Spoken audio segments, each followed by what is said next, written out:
Greetings, friends. Welcome back to another episode of Dreamscapes. Today we are fortunate to have our friend Dimitri Wild here. Hey, good morning. Good morning. Thank you for having me. Yeah, great to have you here. And our friend is a writer, published author, podcaster, entrepreneur, and you can find him at Dimitri Wild on pretty much everything and everywhere. And I'm going to ask him more about that in 2 seconds. But first, the housekeeping. Please like, share, subscribe, tell your friends. Always need more volunteers to share their dreams. Please support my work. Buy a book, buy a coffee mug, tote bag, etc. 10 currently available published works of historical dream literature. Currently working on getting book 11 out there with a simultaneous audiobook release, and that's the housekeeping. I don't want to have a day job anymore, please. Me neither. Sure. So maybe if you could say a little bit about what you do. What have you published in podcasting? What's your deal? Yeah, man. I've self-published 2 books of poetry. I have a blog, 2 blogs actually, that started off as book ideas. One of them is Hookup Horror Stories. It's kind of a memoir of my own sexual escapades, and then also A Deviant's Guide to Sex, which is kind of like the book project that I have going on about kind of like a modern sex ed book. And then also I have a podcast called A Cosmic Journey with Demi and Jay. It's me and my best friend talking about aliens and ghosts and technology and spirituality and science and all kinds of fun stuff. Other than that, I'm a flaming homosexual. Wonderful. And so we will say writer, published author, podcaster, entrepreneur, and flaming homosexual extraordinaire. Precisely. As proven in published form. That's neat stuff. And you know what I'll do is so I'll definitely go through at the end and put in the description below. So anyone watching now will already see this, but we'll get links to some social media stuff. We'll link up the books, and you guys can check that out. Sounds good. So as per our usual process, I'm just going to shut the hell up. Our friend Demi is going to tell us about his dream, and then we're going to see if we can figure it out together. So I am ready when you are. All right, let me pull up the good old dream journal here. It's actually kind of funny that when you contacted me, I was like, I only started doing this like maybe a year ago. And so I was like, yes, let's talk about dreams, because my best friend kind of interprets dreams a little bit too. Sure. But so whenever I have weird dreams, I go to him. It's always good to have like a party that doesn't really know you that well to kind of like see where we can go with a lot of this stuff. So yeah, you are completely a blank slate to me. So I'm not coming in with any pre-assumptions based on having known you. And it's good, I would say, to have both sources of material. Someone who does know you, who can connect some of those dots, but that has the drawback of presuppositions, and then someone who doesn't, who's going to connect maybe different dots, but doesn't have the benefit of some of that, something that they know about you that you didn't explicitly say. So very interesting. And I would never pretend to be the only one who can do this. I think you can do it yourself. I think anyone in the audience can analyze their own dreams. I hope my display of process is something people find instructive in that sense. Right. So I know you said to start with like recent ones, but there are 2 in particular that were extremely vivid that I had when I was quite young. Okay. I want to say probably like 1920. So sure. I want to start there because I think that might be a good place to start. Sure. The first one, I had kind of just come into contact with like a new group of friends during this time. So I was going through some changes. But this dream, it starts off very odd. I'm running through an orchard, completely nude. I am covered in scratches and bruises and stuff, and I'm like in fear for my life, and I'm running.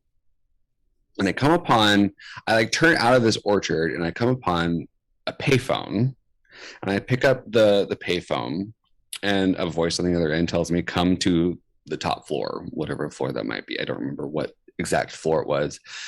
But it was the top floor. And I go up into the elevator, go up, and all of a sudden I'm in a room that's kind of like, has almost like a cabin feel, like everything's made out of wood.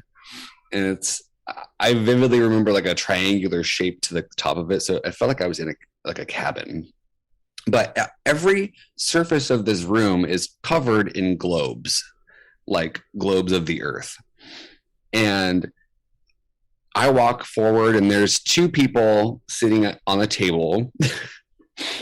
And they kind of just motion to the desk in front of them. And there's another phone. in front of them, and I pick up the phone, I hold it up to my ear, and all of a sudden I wake up. Interesting. Okay.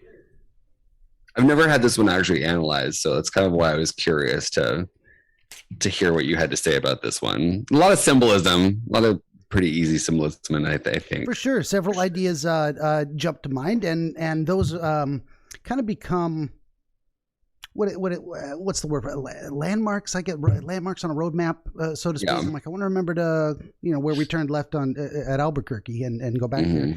But that comes primarily in this second half. So dreams, as I keep telling folks, dreams don't have to be very long in the telling. 90 seconds, 2 minutes, you get it out there, and then we go back through, and there's always more than people realize. So. In the if we were to put this in a time frame for you, how old were you? Would you say? I want to say probably like 20. Is it okay to ask how old you are now, and then put that in context? I'm 33. That was 13 years ago. Yeah. Okay. Just not even sure it'll be relevant, but this is kind of how I do my thing. Is like ideas pop into my head. I don't even know why I'm asking half the questions I do. I call it rattling doorknobs. They come open or they don't. So, and then we see what we get as a result of it. It's still a dream. It's a dream that I think about all the time, though. So it's like, yeah, I have dreams like that like I constantly think about, and then like I've had these years ago, but I'm like they still are so ingrained in my brain that I don't know, they just don't go away. Well, this goes back to something I've said, and anyway, I repeat myself a dozen times, but I'm telling you for the first time. Dreams apparently self-select for importance. If you wake up and you remember them, and they feel something feels significant, and they stay with you over time, there's an important idea in there in some form that is meaningful to you, and. That's why it's fun to do this. It's like, what was that all about? Why did that happen in that way? So you're running through an orchard. That's the first thing you can remember, the first imagery you have of the dream. Are you able to say anything about the types of trees? Apples, oranges? If I were to take a stab in the dark, I'd probably oranges. I grew up in Riverside, which is kind of famous for their orange groves. So that was probably what they were, stab in the dark. And that's like Riverside, like California?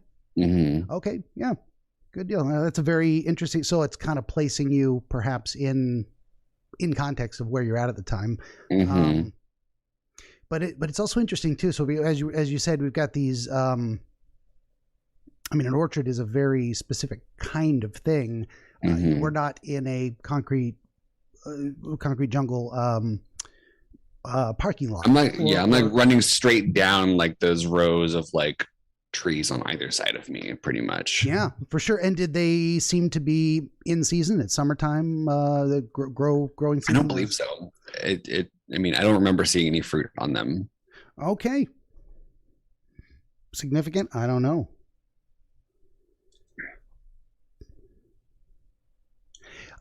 Did you have any sense of the season of it being, summer, winter, any feeling to the air, the warmth, the sunlight, daytime, nighttime? I didn't really get a gauge for temperature. No, it was definitely like sunny out, but it didn't feel warm. Okay. So in this sense, it would probably be more significant if it was specifically at night and cold. And yeah, but we are getting into that other stuff of where you are naked, and these are kind of famous dreams as well. This whole idea of why do we appear, and the word that comes to my mind is exposed. Our clothing or sometimes our demeanor, the mask we wear in social interactions is all varieties of cover, but then it means something different to say to be exposed. And not only exposed, you're covered in scratches. Did you have any sense of why the nudity, why the scratches, where they came from, that you had shed your clothes purposefully, that you had just run through a thicket? I honestly think the scratches may have come from the branches. But I remember vividly being like in fear for my life. I don't know what I was running from though. It was some unseen force. Yeah. And I would say that's probably significant too in terms of, I mean, I put little carrots next to different stuff. So the idea of that it was not a known fear. I mean, if it was, it would mean one thing, but that it's not, that it's this a more nebulous, that you're escaping. The first thing that comes to mind is from the unknown itself, from the, I don't know if you had to characterize that in some way, like, what does it mean? What does that idea mean to you? The idea of not knowing what you're running from.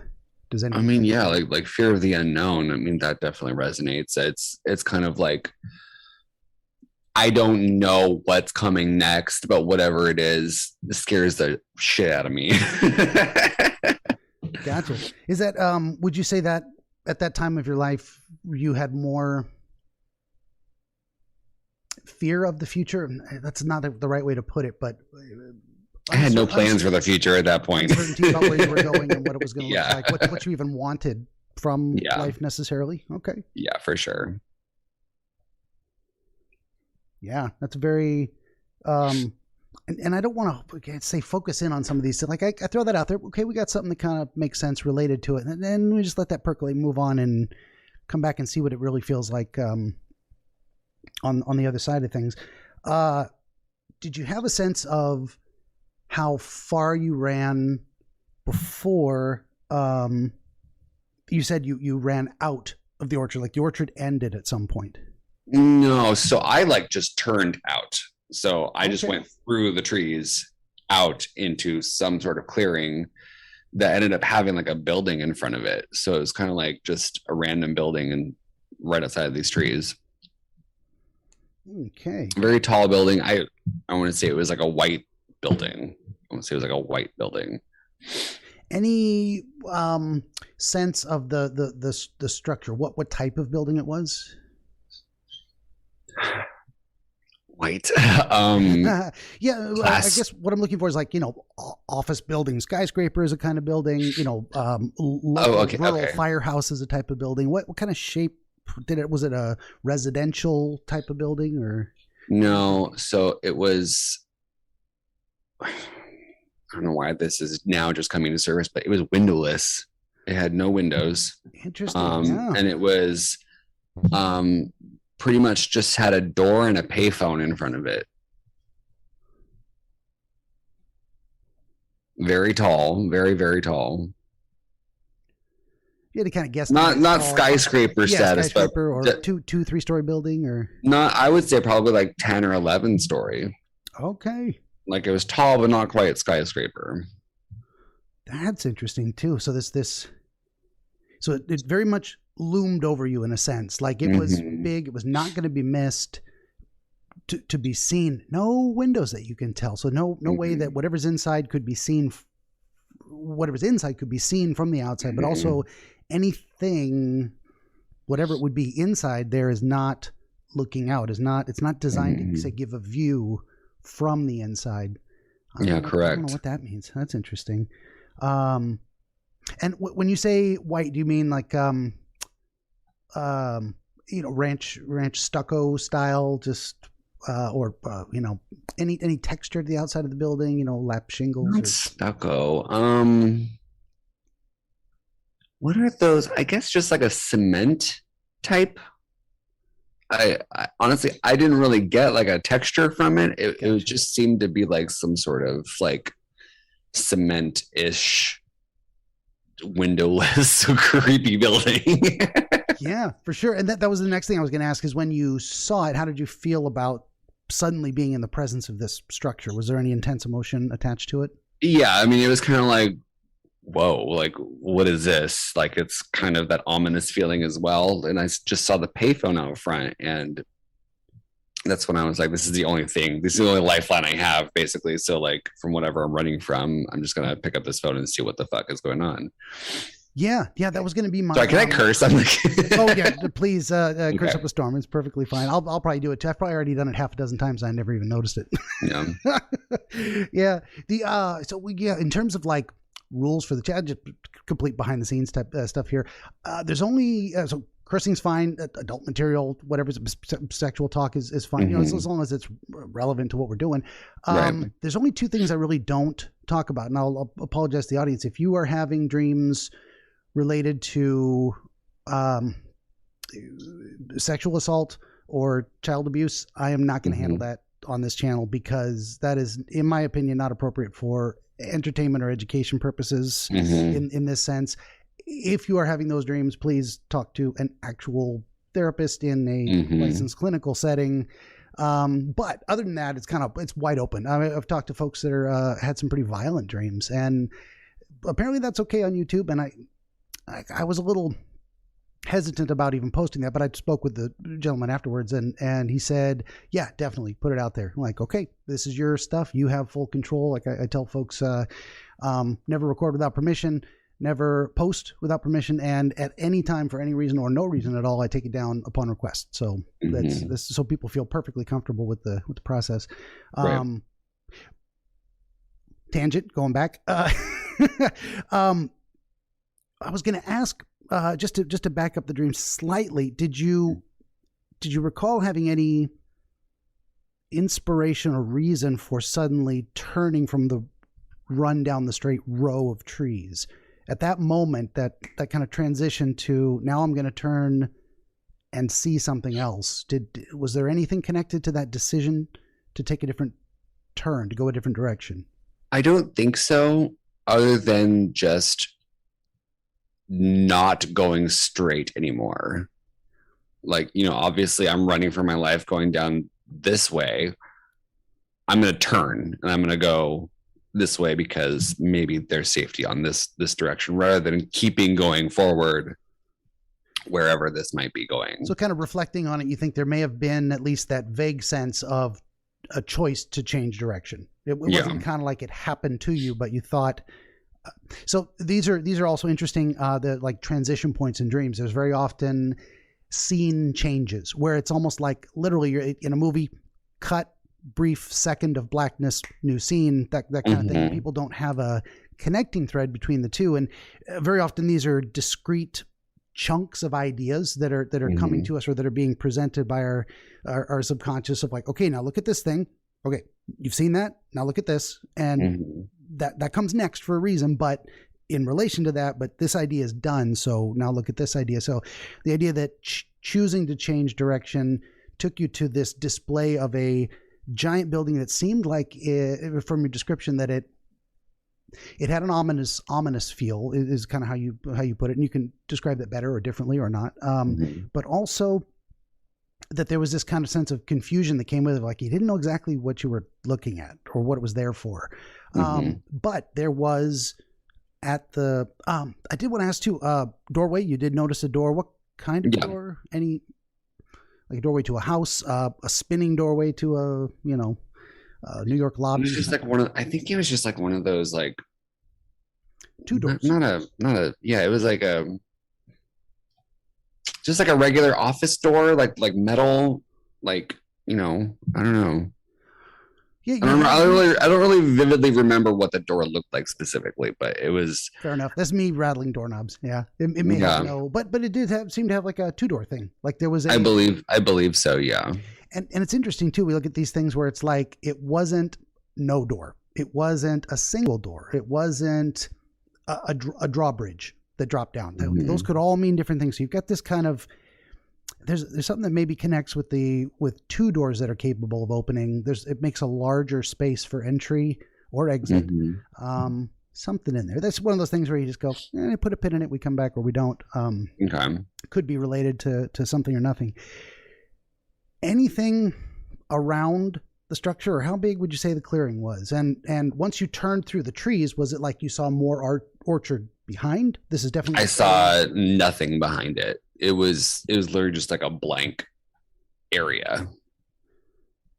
Okay, this I would say is a significant thing too. So the decision, so you're in the orchard, and the decision to say leave the orchard, you left. Your brain said you're not even in the orchard anymore. Now you are somewhere completely different, which is like, if you look behind you, the trees would have been right there, but you never did, because that's not what it's showing. It's showing you something else. So you're in this, so you've completely, in a way, translocated to some other scene. And you've got this building, and there's something about this structure, the way it presents, the way it looks, what it represents, that at the foot of it, right? And how close to the door or building was the payphone? Probably like 3 feet away.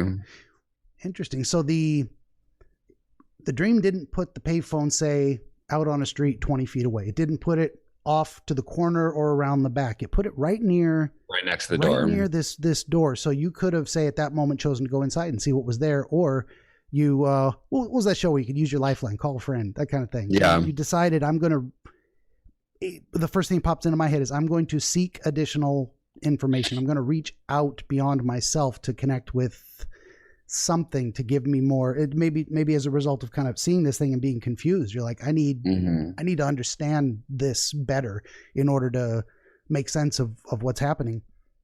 If that resonates with you, is that kind of the feeling you were getting with the phone? Yeah, pretty much. Yeah.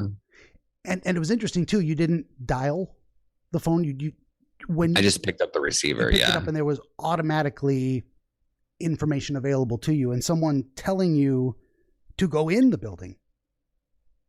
Precisely. Come to the top floor. Yeah.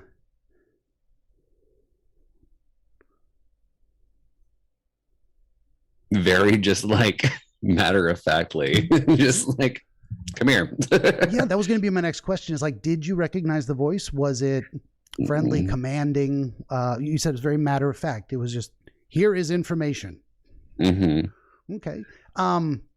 Did you have any particular feeling about receiving that instruction? Like, I am compelled to do it. Okay, that satisfies my curiosity. Or, I don't know about this. Can I trust this voice? How did you respond to it? Do you remember?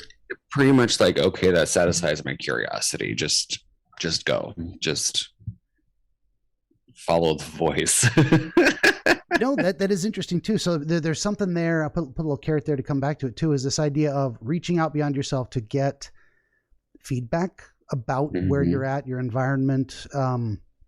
So the thought that came to my mind was second opinion, getting a second. You got your opinion, get a second one from someone. And someone says, so that also maybe speaks to, in some broad sense, your personality of, you're looking at a building. You can just choose to walk in, but you're going to you can take a moment to think about it, and maybe even consult something outside yourself to confirm this is a good idea or not. That makes a lot of sense. Yeah. Yeah. That's very cool. I mean, I'll mull it over all day long, but then like, I probably need to have like, a second opinion, just be like, hey, what do you think about this? And then make the decision. Would you say that's kind of still a consistent personality trait? Still appropriate. Yeah. Yeah. Very cool. And that's very cool too. We can look back even, say, in Dreams 20 years ago or 13 years ago and say, this is kind of how I've been. That's consistent with my character, my approach to life in general. So you went into the building. Do you have any remembrance of, say, passing through a lobby, or what the building through those doors looked like? Do you have any remembrance of opening the doors, how they opened, or you're just in an elevator? I'm pretty much just in the elevator. Okay. I vaguely remember the doors opening towards me, but so I'm pretty much just in the elevator. I don't even remember the elevator. I just remember getting in the elevator, and the next thing you know, I'm top floor in that weird wood cabin room. Yeah. What kind of wood was it? Was it oak? Was it redwood? Do you have a remembrance? Yeah, I might ask that just to kind of spur that, to put you back in the moment, so to speak. I don't know woods. Fair enough. But yeah. Did it have that log cabin look, like literally logs? Log cabin-esque, yeah. So when I was growing up, I used to, my grandparents had a cabin that we would visit every other year or so. My dad actually lives up there now. It pretty much like the kids' room was on the top where the woods kind of like came to a point. Yeah. And that's I mean, I remember going to sleep at night up there and just like staring straight up at that point, you know. So I don't remember what kind of wood it was, but it was. I vividly remember seeing all the notches, all the little lines and all that stuff, and that's the feeling that it gave me, was that it was kind of like that same type of vibe. Yeah, interesting. What do you think that it kind of took you back to that memory, that the dream wanted to show you, remember this time of your life that was even earlier? Does anything come to mind about that? So it brings up it's family, it's vacations, it's getting away, say, from the city. It is the essence of maybe like a kids only space. Like this is mine. The adults are downstairs. They got all that. We get to play up here and just have fun. Were you particularly frightened one night and the memory stuck with you, or was it more happy experiences? There's all kinds of associations that could be with that from your past. I'd say it's a little bit of a mixed bag, because hanging out with my grandparents has always been good and awkward. Yeah. But at the same time, like when I did have other kids there with me, it was a good time, because we would always just be doing our own thing. But a lot of the time I was there by myself. I was the only kid, because I was the youngest kid. Gotcha. I only had one cousin that was like around my same age, and so. What do you think a lot of time association with I hate to cut you off, I'm sorry, but it just jumped into my mind, that association with loneliness, isolation, with a little bit, yeah, or conversely, enjoying a space just for you. Like, I get this all to myself. This is awesome. It could go either way. What do you think about that? Yeah, I mean, definitely, because I do have like kind of a lonely personality. Yeah. At times, because I do tend to keep to myself a lot, and I am an only child. I don't have brothers and sisters that I grew up with. I have half, but they're 10 years younger than me, and they weren't even around during this time. So yeah, like when I would go up there, it was a lot of time being spent out in nature, but just wandering around by myself. Okay. And are you so that can be good or bad? Like, I'm very much on the introverted side of things. I love long periods of, if I don't have to leave the house for a week or talk to anybody, I'm very happy. Yeah. I enjoy talking to people for brief periods of time for a constructive purpose, but I really like being alone. So, and there's some people who are like, that feeling of isolation would just be devastating, and they're like, I hated it so much. But you're more like, yeah, I just did my thing. I'm right in the middle. Yeah. I'm definitely like, I'm social to a certain extent, but I definitely like my alone time. So, it's kind of like a right in the middle somewhere. So we come back to the dream, and this whole conversation or tangent was maybe related to this room. It seems a pretty strong connection in my estimation, but how and why is it appearing there? And did you get the sense that it was consistent with the size of the building? Like the space inside seemed like it would fit with the outside, or was it much smaller, bigger? It was much smaller. Much smaller. So you got to this very top, and it was a smaller space, more in line with what you experienced when you were a kid in that cabin? I would say, yeah. Okay. So, yeah, like it did not seem that it fit this building. Yeah. So we've got some interesting things going on there too, where you've got this big, imposing, ominous looking structure you're not sure you want to go into until you get a second opinion. There's no experience of the building itself other than this immediate journey to the top. Why even bother with an elevator? Why is that there? That's nagging in my mind too. I don't even know what to ask about it, but it seemed like there. See, I don't even remember the elevator. You don't? No, it was just kind of like another like scene change. Like I just like stepped into this doorway and I was up there.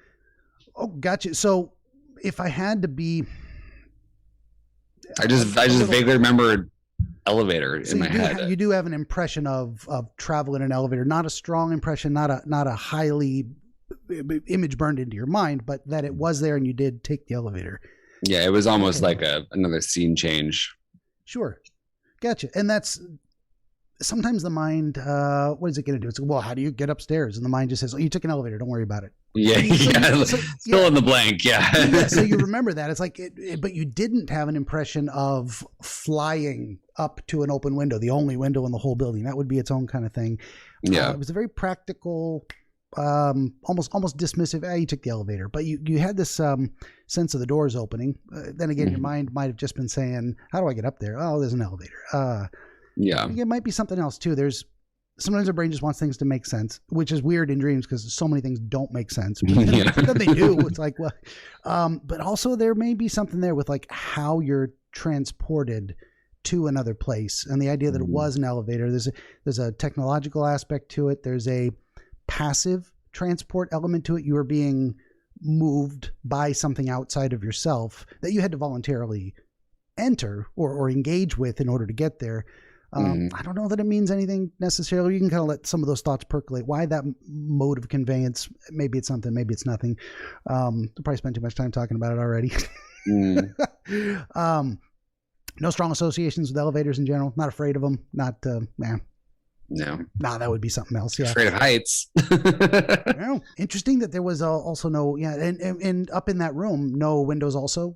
No windows. Very consistent with the cabin, say as a kid. No windows on that upstairs. Well, sometimes they have skylights, but no, there weren't. They had one window in the actual cabin, but this one I don't remember seeing a window. In this building. That might be something too. Might be, might not. In terms of why this room did not have a view outside. If it's showing you this space, that might be one way of the mind saying, don't worry about what's outside. You don't even need a window. Because everything I want to see, everything I'm trying to understand is in this room. In here, yeah. Yeah. And so you had the sense that it was more, any features to the room, chair, desk, bed, carpet, anything comes to mind? A lot of shelves, a lot of desks, a lot of just kind of surfaces, but every surface was covered in world globes. Interesting. So like multiple shelves, desks, and surfaces.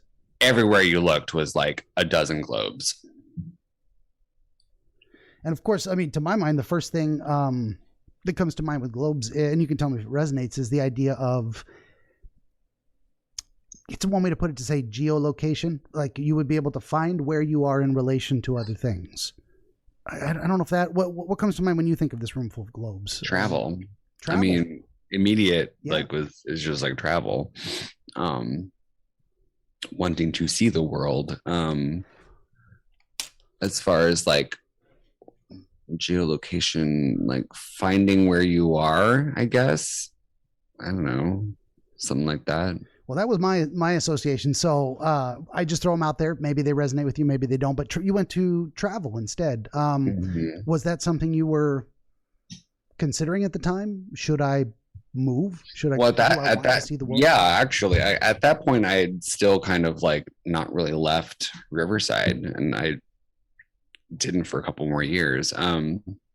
So yeah, I mean, I've always had an urge to break free, if you will. So, I mean, that's kind of like the obvious thing that I would think of, but there's something kind of too that like finding where you are, I think, that I didn't really think about before. Cause like back then it was kind of like a big question, is like, well, what do you want to do with your life? So it's like, well, I don't know. It was just kind of like one of those things. That is, that's kind of where my brain went with the two, that like looking at the whole world from the outside, in that sense of finding where you are, but also seeing where you are in relation to everything else. And that feeds in also to that urge to travel, is like, there's a big wide world out there.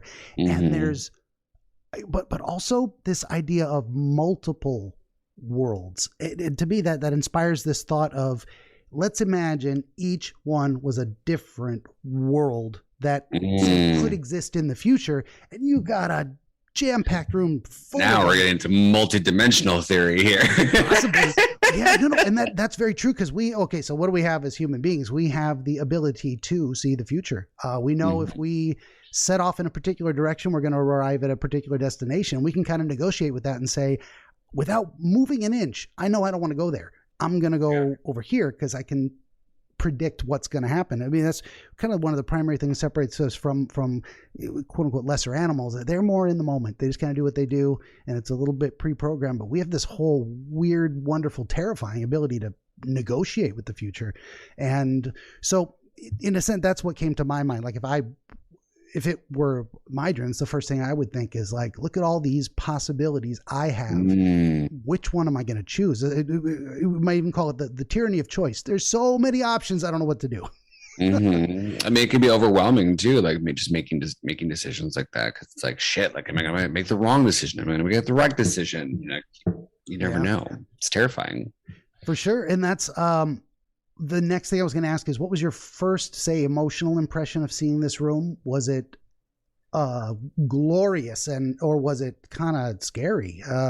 What was the emotional sense of this room full of globes? It was like a soft sense of awe, like kind of like it wasn't like, whoa, but it was kind of like, oh, like, yeah. It was kind of like that. How would you finesse that word awe? Because something's awe-inspiring. It just makes you, I don't want to put words in your mouth, but to me, it's like, it's that Zen koan moment where you're like, I can't process this completely, but I know it's something important. Is that kind of where you're going with awe?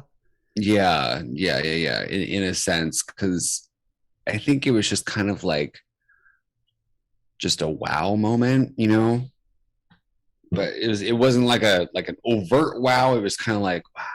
Like, yeah, good. It's good to get that nuance in there. Cause like I say, all the time, it can go so many different directions. It could have been a horrifying urge to run away feeling. It wasn't. This is your brain showing you something else that, this idea is appealing, this variety of choice, but daunting in a good way too. It's like hopeful rather than, what's the other? Hopeless, I guess, is the opposite of that. But and daunting but hopeful sounds. Yeah. It's no, we'll leave it at that. That's good.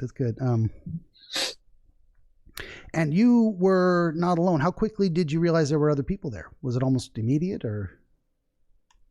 Almost immediately, because like when I walked in, they were basically just straight ahead of me, and I actually remember who they were. I had just kind of joined this new little group of friends, and they were a couple that were together, both named Eric. Okay. They were a little bit different in the dream. They didn't speak. Which would be unusual for the Erics. Yeah, which is very unusual for the Erics. But they didn't speak. And then I also think they had red hair for whatever reason. I don't understand why that was a difference in the dream. I would say there is something to it. And we don't have to dwell or pick it apart too much, but sometimes anytime you have an actual person that is represented slightly differently, there's usually something going on there. It's like, look at this person, but look at them in this way. So the idea of red hair, clown red fright wig, or we're just talking more like redhead.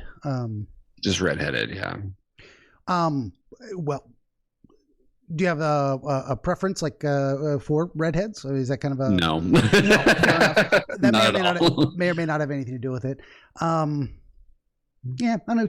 Let that idea percolate. Why that? Any other differences between them and the dream image as you saw them for that moment? No, just that they were kind of. I mean, it was almost kind of creepy to see them there, just because, like, number one, they were kind of like a new friend group that I was like just now joining, and then also it was kind of like, well, what are you doing here? It was kind of like confusion.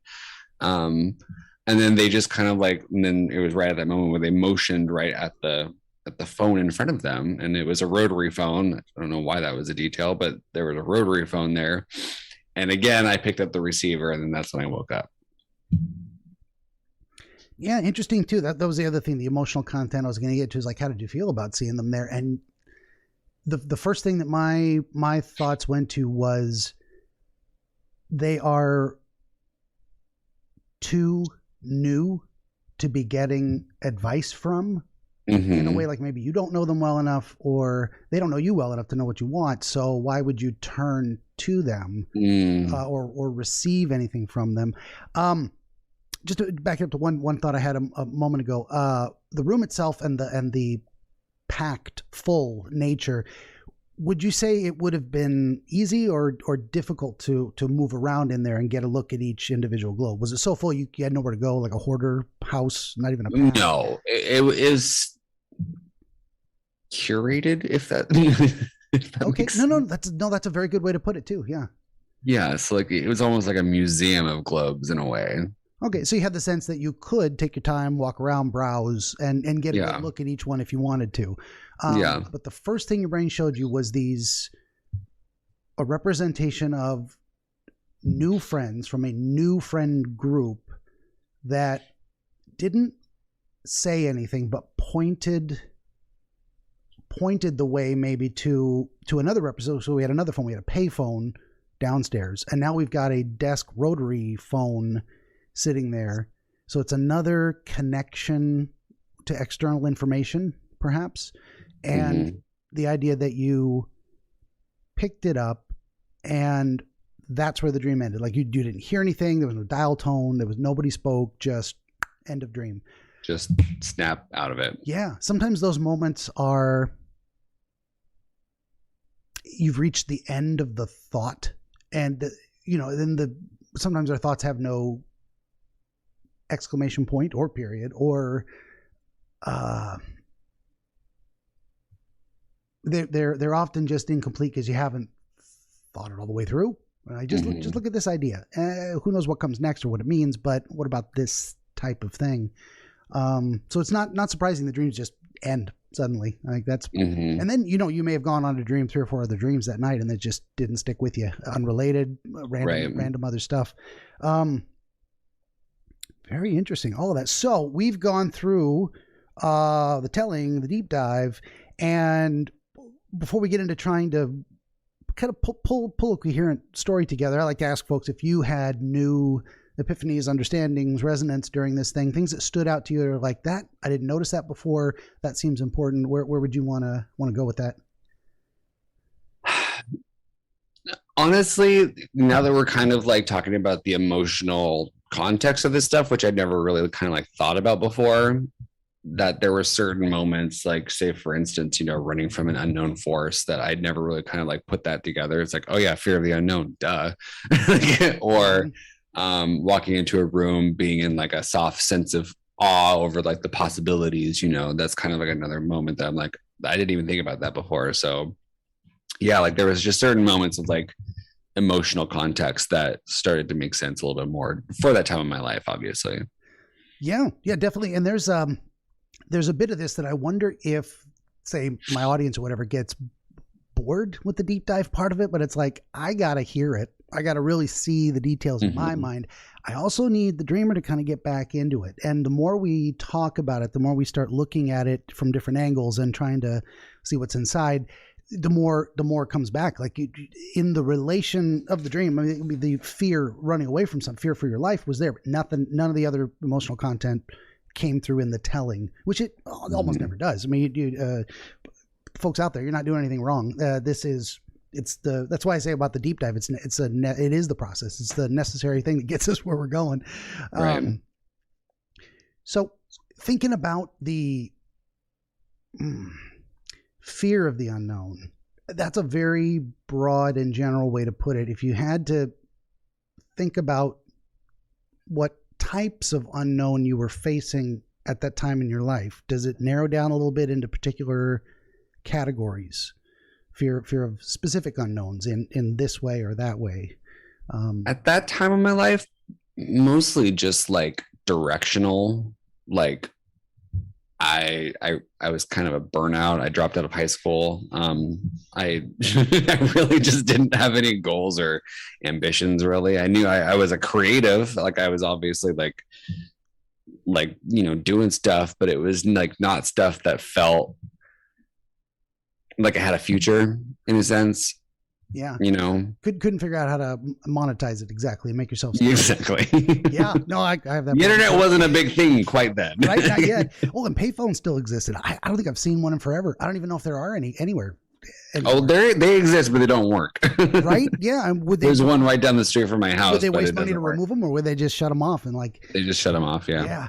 Yeah. That's just completely unrelated. It just took me back to the idea of Superman jumping in, Clark Kent jumping into a closing telephone booth. That's just gone. Does that even exist anymore?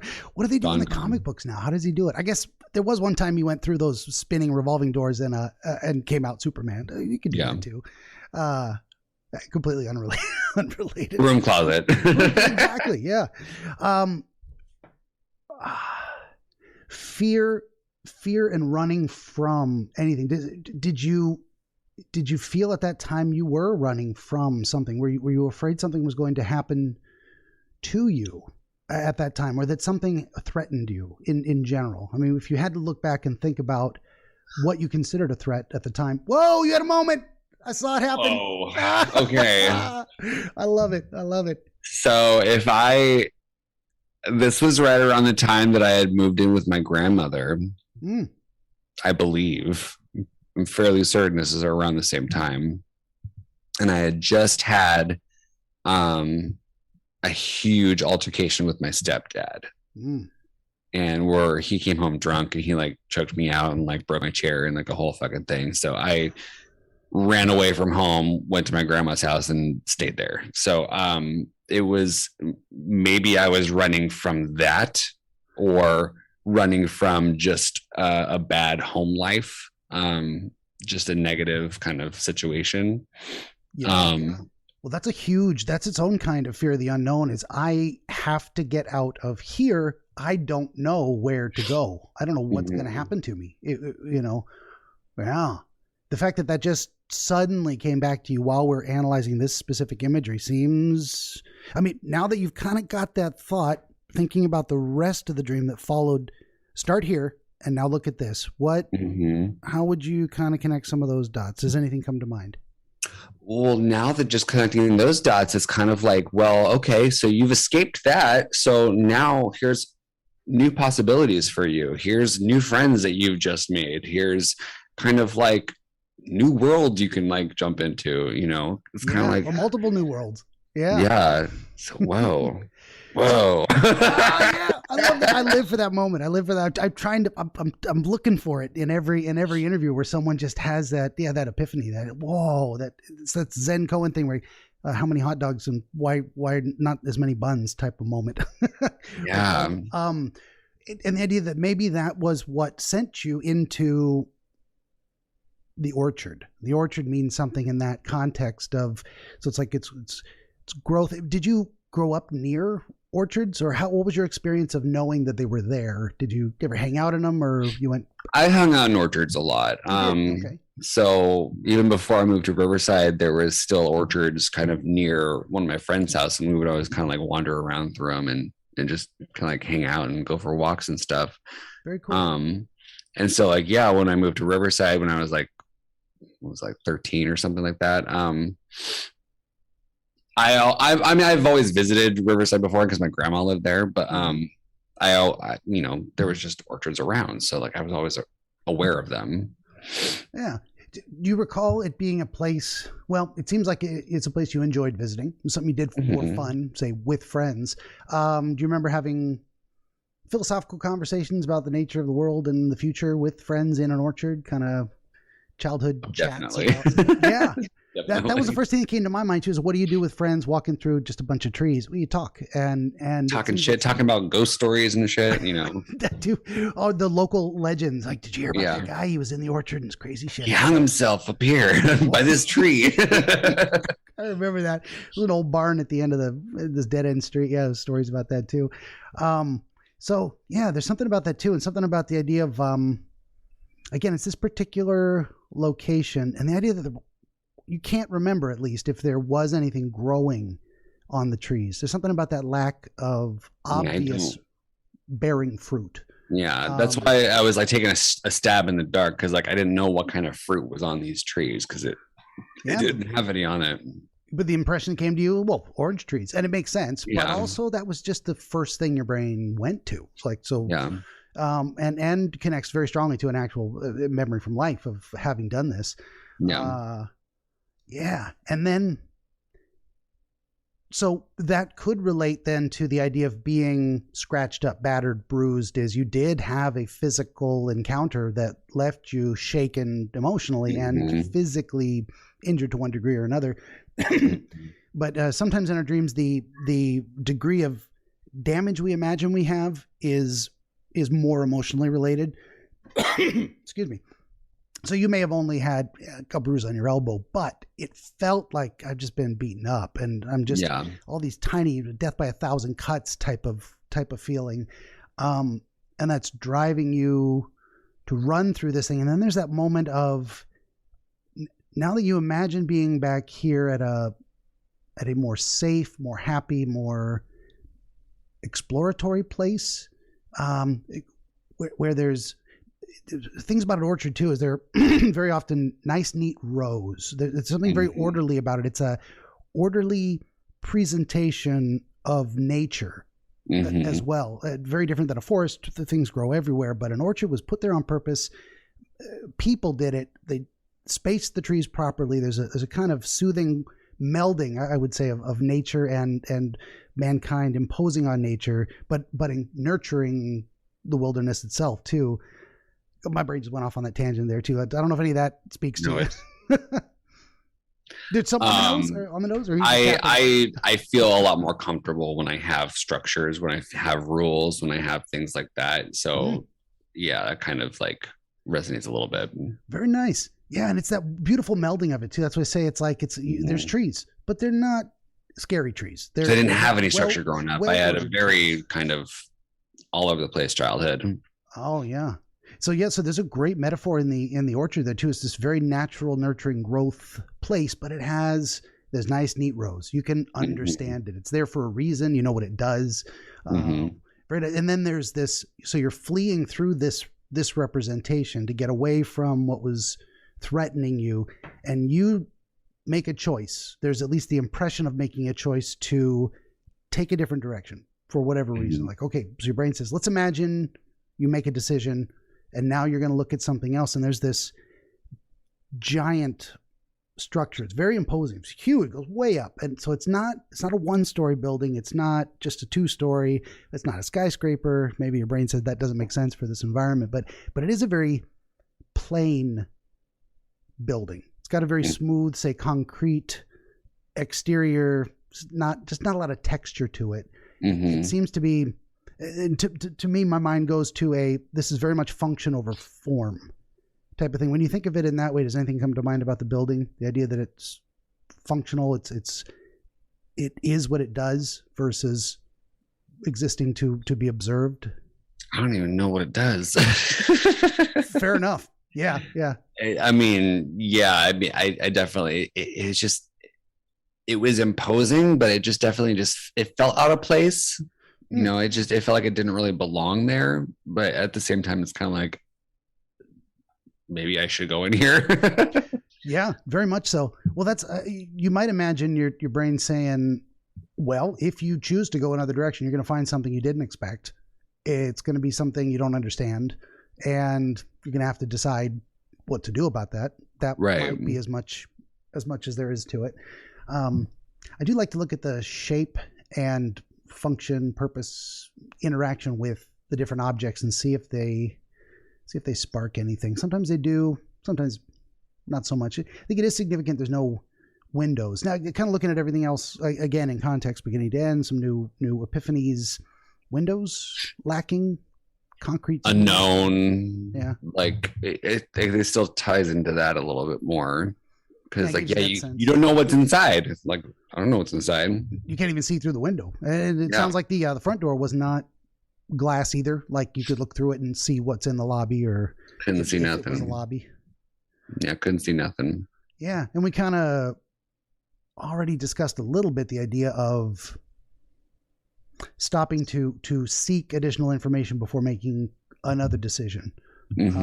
So there's something there with that connection, say, or the not connection, but we're looking for a connection between the idea of choosing, like you didn't consult anybody else before you changed direction to get out of the orchard, but now you've encountered something maybe you don't understand, you can't see inside of it to get an idea of what to do, and then that's when the urge to pick up the phone occurs to you. And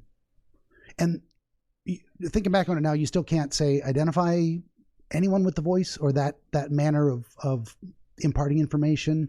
Were you a big talker on phones with friends? Was that kind of a thing? It was, yeah. Yeah. Back then, yeah. Not so much now. Fair enough. No, it was a different way. I remember that too. Yeah. I mean, back then it was always like talking to a friend on the phone. It was a masculine voice. I don't remember. I didn't really have any masculine friends at the time. Like, in fact, this new group of friends was like the first group of guys that I hung out with after high school, I should say. Sure. But even still in high school, I was mostly around girls. So yeah, it was kind of like it was a masculine voice. Okay, that's one thing I didn't ask. I probably should have. Was what a male voice or a female voice? Yeah, and you're saying specifically more masculine is the word you put to it, which has its own connotations, stereotypical associations. I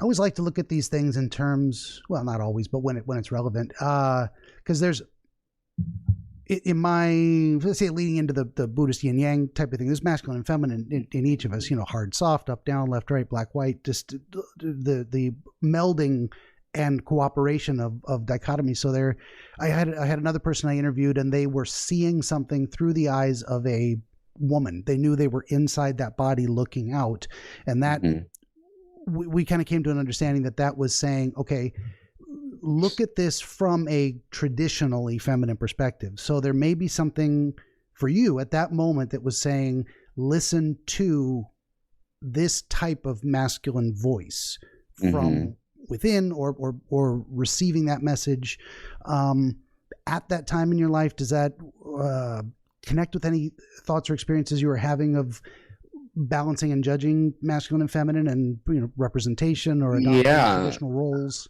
Yeah, I mean, so bringing that into it, my mom was the breadwinner. My stepdad was nothing. So she kind of took care of him for all the 13 years they were together. Wow. But I would say that the male figures that I had in my life were mostly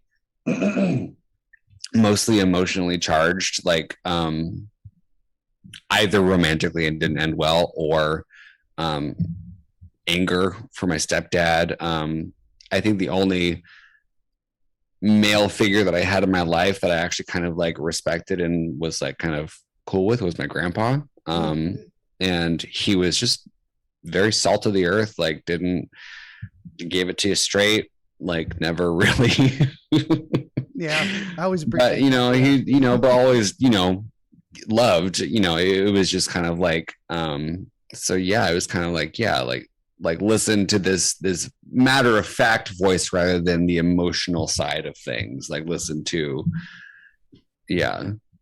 maybe. Yeah, no, for sure. That makes sense. So if we're looking at, say, the traditional or stereotypical representations of the masculine, it would be more matter of fact, less emotional, and that is kind of how it conveyed to you. There's something in your mind at that moment was saying my conception at that moment of the traditional masculine energy is giving me matter of factly, go inside, have a look. Yeah. Have a look. Just see what's come on up. Inviting you to be brave in exploration in that way. And then that took you to the room of possibilities, room of many worlds, if we were going to go D&D with it. That's great. And then what you found there was a representation of say more or a different kind of masculine energy of these two new friends that were in some ways too. Were they older than you at the time, or similar age? Similar age. I think they were maybe a year older than me. Okay. Sometimes it doesn't take much olderness to look up to someone, maybe. And I don't know if you had that feeling of them at the time of like potential role models for how your life could be if you chose to do so in a particular way. I don't know if that makes sense. If it doesn't resonate, I'm just throwing stuff at the wall.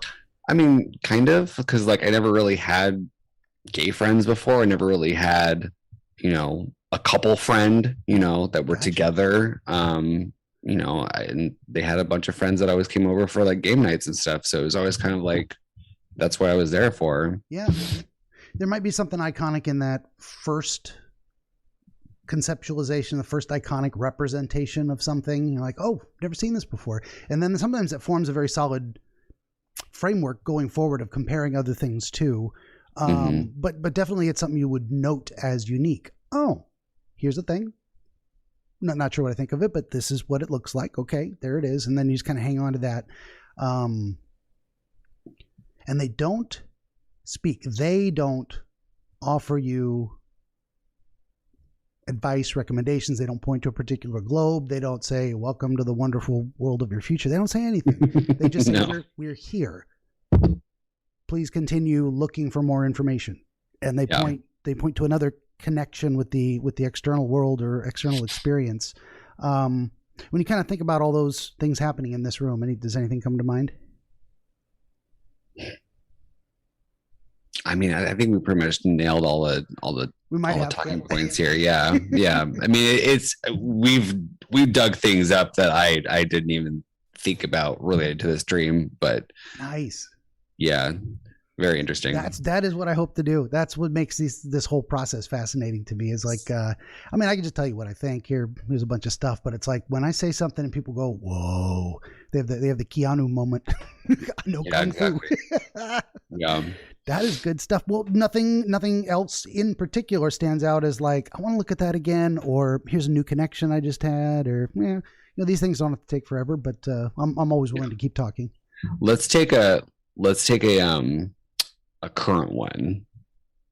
Sure. We can go for a second pass. Let's see what we got. Okay. So I have a bunch of just like random, a bunch of one lines and stuff like grandma's hugs, cricket, shaving, can't walk in a graveyard, pissing my pants. If I had a dream journal, that's what it would be mostly, is like just snippets. I was in a room. Well, what? That's all I got. Yeah. Boarding school slumber party, dog shitting everywhere. That's good stuff. But I have two like kind of full-fledged dreams here. I don't know which I want to tell you because one of them I kind of get already. Sure. So I want to take the more kind of weird one. Yeah.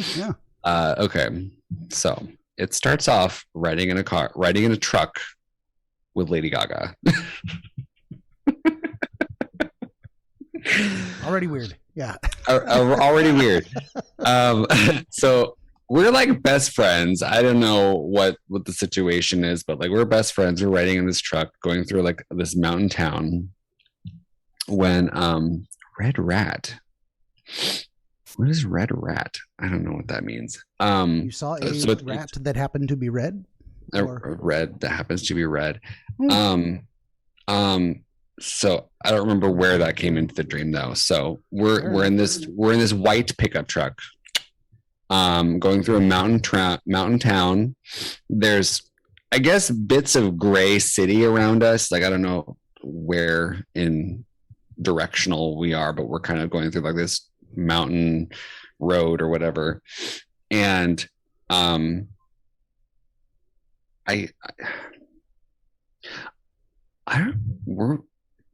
were we in a relationship in the dream? Because it says breakup here. Maybe we were together. Maybe we were together, but it felt more kind of like maybe we were breaking up from the romantic thing and just deciding to be friends or something. I don't remember vividly what was going on here. Sure. But I remember driving with her, and then all of a sudden there's a car crash. Like we're going off of not a cliff, but like a like a hill. And I have a broken rib. So after we, get out, we're alive, but I have a broken rib. Oh, no. Do I have the broken rib? I think she had the broken rib.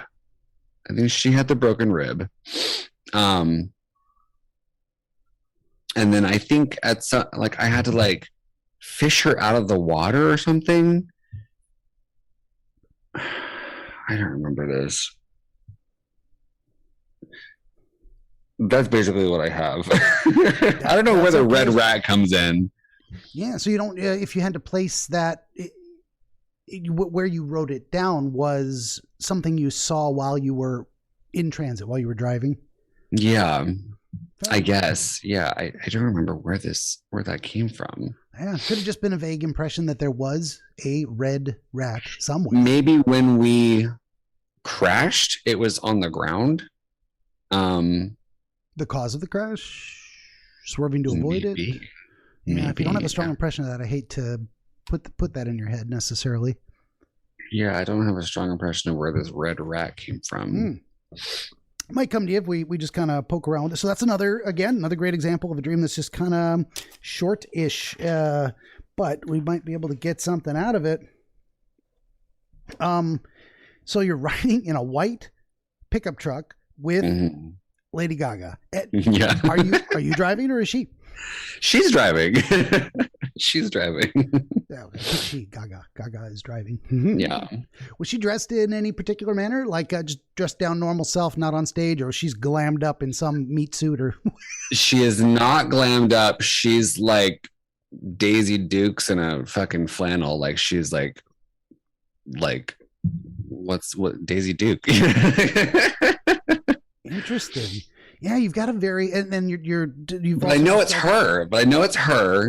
Yeah. And I get the impression it's like best friends, but I guess maybe like we're going through like a friend breakup or something. Yeah, that's what I was going to say too. Is you can break up with friends too, as much as romantic partners. So there's something. The first thing that comes to mind in that regard is there's something iconic about her, about being in a relationship in relationship with what she represents, but bounding that by this vehicle, and specifically a truck that she is actually driving, taking you through the mountains and through a mountain town, and that there's some accident or catastrophe or whatever that results from it's like, look at this scenario and who you're with, and then look at the consequences maybe of what's happening. If you look at it in that regard, is anything coming to mind from that time period in your life? We haven't nailed that down at all. I'm jumping the gun a little bit here, but this is actually fairly. I think I maybe had this within the last year. Okay, gotcha.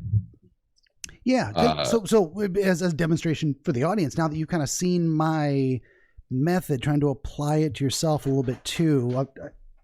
Whoa, hello, cats playing with paper bags. So applying the method a little bit to yourself, like what would you start to see with these elements coming together? So, speaking of friend breakups here, now that I've kind of taken an opportunity to look at this in a different way, I have gone through a friend breakup of sorts with a female friend of mine that we were very close for probably 15 years, something like that. Wow. We kind of stopped talking. When did we stop talking? We stopped talking like maybe like a year and a half ago.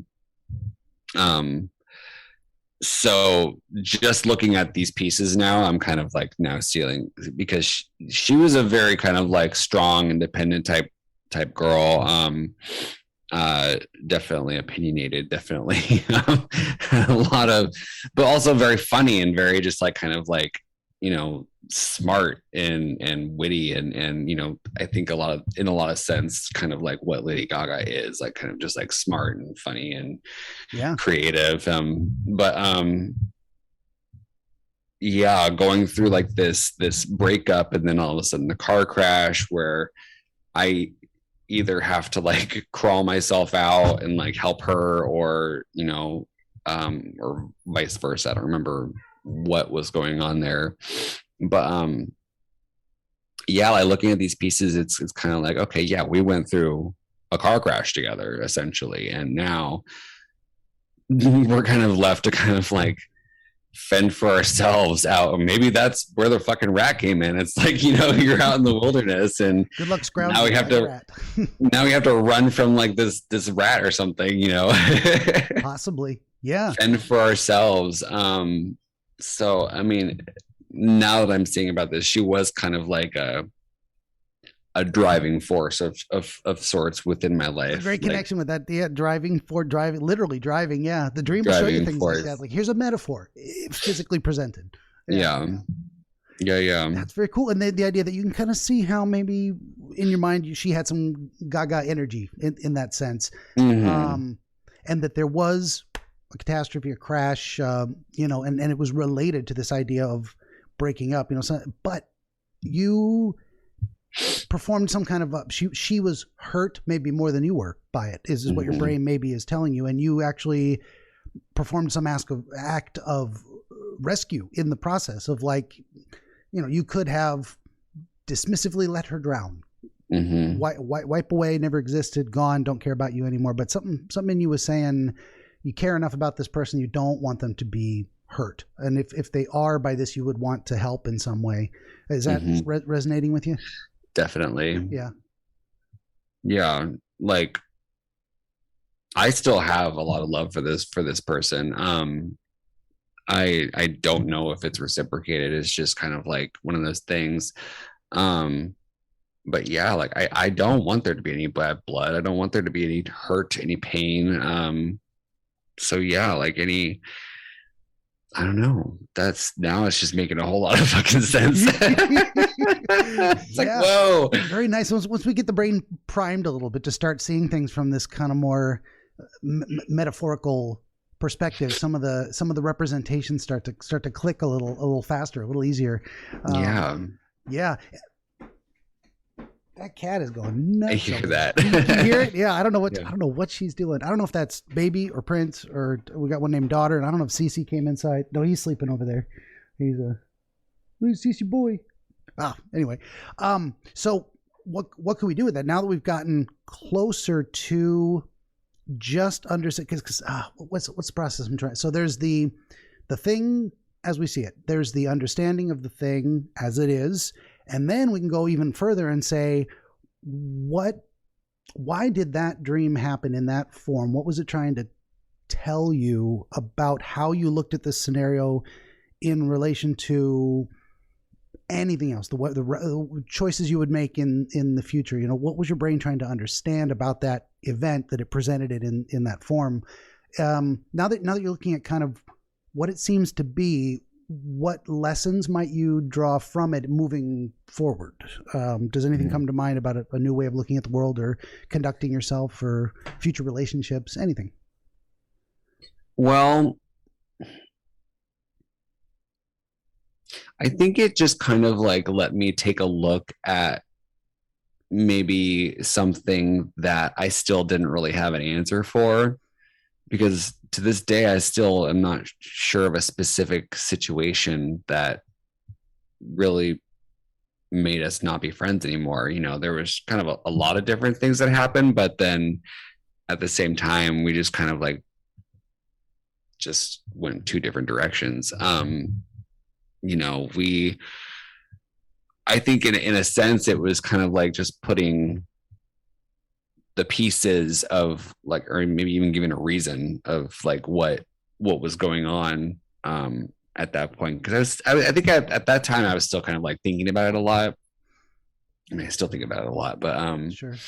It's just kind of like one of those things where it's like, hey, like, you don't really have an answer to this, so like, here's an answer, the best your brain can give it to you. Yeah. Sometimes if we don't understand something, we just look at it again. It's just rewinding the tape and watching it again, just to see, am I going to learn anything new this time? Sometimes it might be a way of letting go of it too. It's like, here's the best of your possible understanding. Here's what it looks like. There it is. Now you can let it go. Sometimes that happens. Sometimes dreams can be nothing more than that. Sometimes they want us. I hate to imbue dreams with agency. It's our brain processing things. So I hesitate to say dreams want you to understand something, but it feels that way. It feels like there's a reason our brain process that information in that form. And sometimes it is just to put a pin in it and say, this is what it is. You can let it go. You can put it down for now and focus on other things, because you're not getting anything more from it than what you have right here. So rewinding the tape. Yeah. Don't obsess anymore. Let it go. Just let this be the last time. And sometimes it gives us a better understanding. It still want to red rat. I don't. I know. I wish I remembered what in the fuck I meant by that. I just have these random things. Pissing my pants, like dog shitting everywhere. These are unpleasant things. No, there might have been something in there of like, whether it was the final answer of all time, red rat solved, or whether it was just like, well, what if whatever that represents was a factor? And so this came. So where I have the red rat written in here was after the broken rib and before the detail of the white pickup. So I want to say it happened post crash. Yeah, and it wasn't even really until that point in the dream when you realized it was a white pickup, like because you were sitting inside of it, you couldn't see the outside. I think what I was doing is at that point I woke up and I'm trying to put the pieces back together. Gotcha. Sometimes you write things down out of order too. So I'm writing things down out of order. Yeah. So I'm like, well, okay, what was more details? What was more details that I had here? So the white pickup came in, and then the gray city, and then the mountain town came after that. So yeah, it was just all kind of like circling back, trying to get as much detail as I possibly can. So I think this happened post crash. So maybe like after we crashed, this rat just kind of like scared by or something, and it was like a blip, It came to mind with like the idea of crashing off, say, an embankment or a hill of any kind into a watery area, and nutria comes to mind, like those giant rat-looking rodents they're just like half remind me of beavers, but they're not. But they live in waterways, canals, and different things. I don't know if that rings a bell with you at all. And they have kind of a reddish tint to their coat sometimes. I've never heard of those before. Nutria. Yeah. I thought they were fictional. I thought someone was yanking my chain. I'm like, no, giant rats that live in canals and whatever that sounds delicious, whatever it is. Yeah, in certain areas of the South, and they may be good eating. Hell if I know. I mean, if you're into possum, right? Barbecue nutria. Come on down. I might do that someday. There's a lot of things I haven't eaten. Alligator, different stuff. Who knows? Might be tasty. Well, we may never get that one. That's unless you have. I think I got it for the most part. The red rat's still a question mark. Yeah, it doesn't and matter. Then sometimes you got to let those things percolate, and a week from now you're gonna go, oh my god, the red rat. I get it, and then it just comes to you out of nowhere because you needed to have this experience to get there. You never know. Oh my god, the red rat. Okay, Yeah. I think there's one more that we can kind of go into that has a little bit more to it. Sure. It's a little bit kind of like we'll get it three for. This is the first time I've done more than one at a time, but we're only an hour and 20 minutes in. We got time. Exactly. Yeah. And this one will be, I think, probably be similar because it'll be a short one. Sure. But okay, so I do have a history with drugs. So this is partially where this dream is coming from. So I'm taking the role of like this tweaker who is stealing dogs around a neighborhood. I'm driving around and I'm stealing dogs, and I don't know why I'm stealing dogs. Whatever, weird. Yeah. But then I get caught in the car with a bunch of dogs in my backseat. They're like little dogs. They're like puppies. They're like tiny puppies. And so I get caught. This woman comes up and like says, "Hey, like you have dogs. There's dogs missing around here. Do you have these dogs?" And so, I guess I take them up to her place, and I bring them into her house. And one of the dogs tries to escape me by like leaping from my hands and almost falling off of a balcony. And this happens several times. Like he almost like jumps and leaps off the balcony. And I don't know why this was a weird detail too, but when I pick up the dog, and these dogs are they almost don't look like dogs. They look like some other weird type of animal, but I know they're dogs in my head, but they look like tiny little like creatures. But when I pick up one of the dogs, the woman says, "Oh, did you see?" She picks up one of the dogs, and then she looks at the bottom of it, and then she just says, "Phallus." Like, yes, I get the dog has a dick. I get it. But it's like the tiniest dick, because these are like tiny. These are the tiniest dogs, and then she just goes like, "Look, a phallus. This one's a male." Essentially, is I think what she's pointing out. And then I think I scared the woman being weird or whatever, because then she kind of kicks me out, and then, you know, I leave in a hurry. I don't know how I scared her. Just gotcha. Me being weird and tweakery in the dream. Could be. So was that stealing dogs? Well, yeah. Was that pretty much the end? That was pretty much the end of the dream. Yeah, I remember this one just because of how vivid it seemed. It was just a very kind of like, and I almost feel like had I continued like doing down like this drug route, that, you know, this might have been a situation that I might have encountered when I was doing drugs or something. And even though I've never actually encountered anything like this, but it was just kind of like, I never really got that deep into it, but I felt like it was almost like a possibility of, like, you know, had you been doing drugs for a very long time, you could be a crazy tweaker running around stealing dogs, you know? Yeah. There's very much the mind saying, is this the kind of crazy shit you want to get into? Look at how weird this is, and why this. But there's probably something going on with, so we've got multiple representations to this idea of you as the, say, iconic representation of the most whacked kind of drug addicted person, which is just tweaking out of your mind, doing, you know, losing your mind to the drugs, specifically in that iconic way, specifically stealing dogs, but they're tiny. And there's even the feeling that they're too small to be actual dogs. This otherworldly quality to the thing. So it's like your brain showing you the representation of, imagine a dog, but it's not a dog, but it is, but it's not, because it's not right. Whatever it is not what it should be. The idea that you're getting busted by, you're caught by, and again, I don't know if there's a specific connection to a specific woman in your life in the past, school teacher, your mother, you know, sister, best friend, that this woman represents. Otherwise, I kind of default to the idea of the broadly feminine energy coming in with a condemnation from that perspective of like, this is going to bust you, and you're going to be revealed, exposed. You're going to feel judged by that perspective. Where else was I going with that? But then she brings you, say, to her house. It's like, not only are you caught, but she's like, now come with me to where I live, the place I inhabit. And then that's when the dogs, whatever they are trying to escape. And it's interesting too, that you've got this, you're fearful for their safety. You're stealing them. You're doing something wrong with it, but you're also protective of them, to the idea of, you don't want them to fall off this balcony and be hurt. That was never the purpose was never to hurt anybody or anything. And you show yourself that by saying, look, you even take steps to make sure it doesn't happen. Well, you weren't careless. And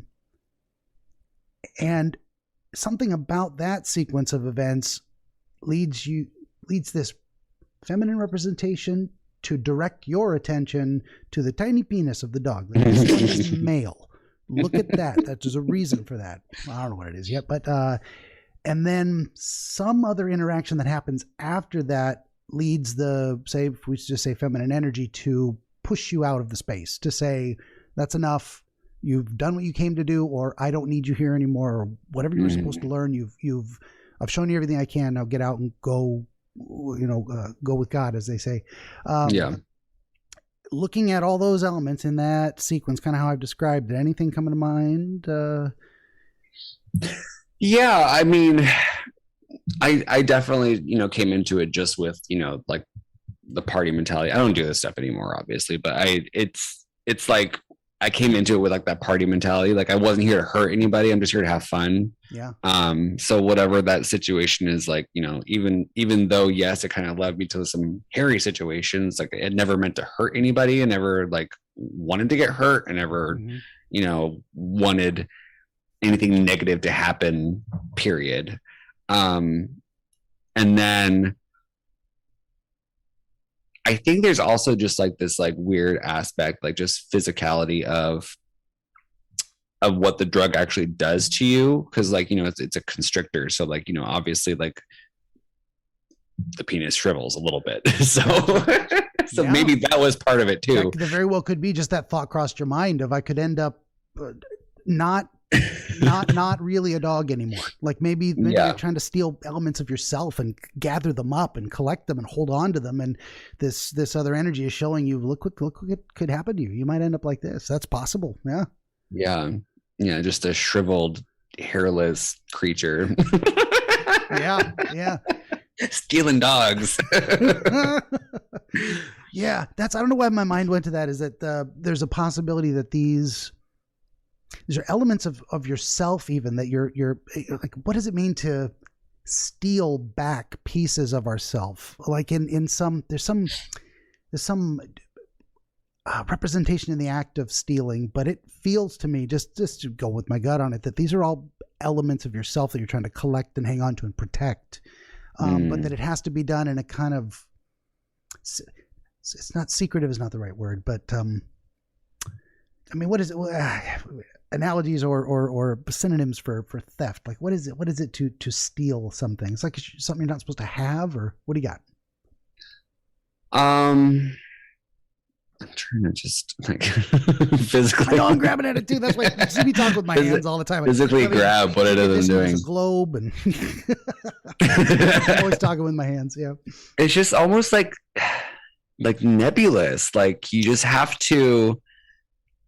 Whatever you got to do, you have to take it back for yourself, you know, in whatever way that could be, whatever way that should be, that makes sense to you. Not stealing, obviously, but I think it's almost kind of like a personal journey of like taking back the pieces of your innocence, you know, kind of just like an internal thing that you have to do, like take back those pieces that, you know, you kind of like lost over time or whatever it is. Yeah. And there's something that just came to me too, is the idea of you would have to steal something that does not belong to you, or that you're not supposed to have, or that you feel you don't deserve in some ways. It's like this, there's a transgression in the act of acquisition is kind of where I was going with it. But you had a moment, something resonated. You feel like you don't deserve. Yeah. That's something that I struggle with a lot. I talk about this in therapy quite a bit. That the whole reason why I kind of did this kind of party scene for so long was because I didn't feel like I deserved anything better. Yeah. Was this dream concurrent with previous two, or after the kind of choosing a different direction from the party scene? This was like kind of like choosing a different direction of life. Of choosing. Yeah. Gotcha. Yeah. It came after the choice, but it was kind of like, definitely reflecting on it in a reflecting way. on it for sure. Decision? What does it really mean to me? How do I understand what I did and why? Yeah. I think there's very much something like that going on there. And the idea that it's you're not collecting red rats, it's puppies. It's something that is harmless and vulnerable and nebulous puppies. yeah, no particular breed, just more of what the idea of puppies represents. I mean, everybody loves puppies. You want to pinch your little cheeks, and take care of them, make sure nothing bad happens to them. And I'm stealing all the puppies. All the puppies belong to me. These are my puppies. Right? Exactly. Yeah. I almost feel like the puppies represent, like, you know, sort of like innocence, like, or like a sort of like kind of like youthful way of looking at the world, or, you know, just kind of like something to care about or care for. Playful enthusiasm, that kind of way too. Yeah, playful enthusiasm. There are a few things as needing of protection as, say, an innocent tiny little puppy that has no idea the world could ever be cruel, that anyone would ever not want it to be happy. There's something very strong in that connection as well. Yeah. Well, that's a good one. Oh, thank you. This is what gets my heart too about things of like, abuse of the vulnerable. People that are like, how could anyone do that? How could anyone not want to caretake a tiny innocent puppy that just loves you so much and couldn't ever wish you harm? And yet they're going to enact some harm out of whatever reason, whatever broken thing. So collecting pieces of yourself that are all these vulnerable puppy representations could be very strong in this dream. Yeah. Very interesting. Wow, I love those. Well, holy shit. Well, thank you so much. You're welcome. Yeah. No, we once the gears started going, like with the first one, it's like, okay, now I can look at these other ones and be like, oh, okay. Like now it's really starts making sense. Yeah. Part of what I do is kind of, as much as I'm putting people back into their dream, I'm kind of bringing them into my head. This is, imagine living like this all the time. I have my problem is not thinking abstractly. It is recognizing concrete reality right in front of me sometimes, because there's so many ideas and they're all genius, or they all feel important to me, and I gotta weed them out. See, I have the same problem. Just, abstract is like easy, but then like real life is hard. For sure. Yeah. And it's great when it can be concretely useful, when I can give something to someone and they're like, I came out of this experience, and this is what I try in my daily life, friendships, relationships, therapy wise, or just dream interpretation. I just want people to be better off for having spoken with me or having known me at all. If I can't accomplish that, I gotta go back to the drawing board and figure out what I didn't do as well as I could have. So yeah, I always appreciate that people seem satisfied that I've done my best at the very least, and hopefully got something useful out of it. I did. I mean, I love looking at weird stuff, but like I love looking at that too. at things that obviously have like some sort of seed in the psyche, and what can we do with that information? Where can we go with that information? Yeah, and then I haven't had a tremendous amount of feedback, which I don't expect you to keep in touch. You can if you want to, but I haven't had a lot of people who came back later and said, "Hey, because we talked, here's some things I changed." It would be interesting to know if you're out there and you're watching these from a past interview. Let me know how you're doing. I'd like to know things are well. I'd like to know if I screwed up and gave you bad advice and you want to second bite of the apple, so to speak. I'd love to hear that feedback from folks of like, how you doing out there? And I hope things are well. So give it time. I hope someone does. Yeah, for sure. Okay. Well, we did a good. Great. This has been fun. I've enjoyed talking to you. I really appreciate you being here. Yeah, me too. I appreciate it too. Thank you. Yeah. Okay. So I'm going to do the wrap up thing. We'll talk for like 2 seconds after. Make sure you won't even let me post this, which is, we always talk about that off the air. I am going to say, and this is why I take notes all over the place, and I have to read off my script. I'm going to say, number one, hey, please like, share, subscribe, tell your friends. Always need more volunteers to share their dreams. Please support my work. Get a coffee mug, t-shirt, 10 currently available published works of historical dream literature on Amazon, links below, and working on number 11 on the audiobook. That's the housekeeping. Shut that down. And we'll say thank you once again to our friend Dimitri Wild, at Dimitri Wild on everything, he says. Writer, published author, podcaster, entrepreneur. Fascinating conversation. Very, very enjoyable discussing your dreams. I appreciate it. Yeah, me too. Thank you so much for having me. Wonderful. Then I'll just say to everyone out there, hey, thanks for listening. We'll see you next time.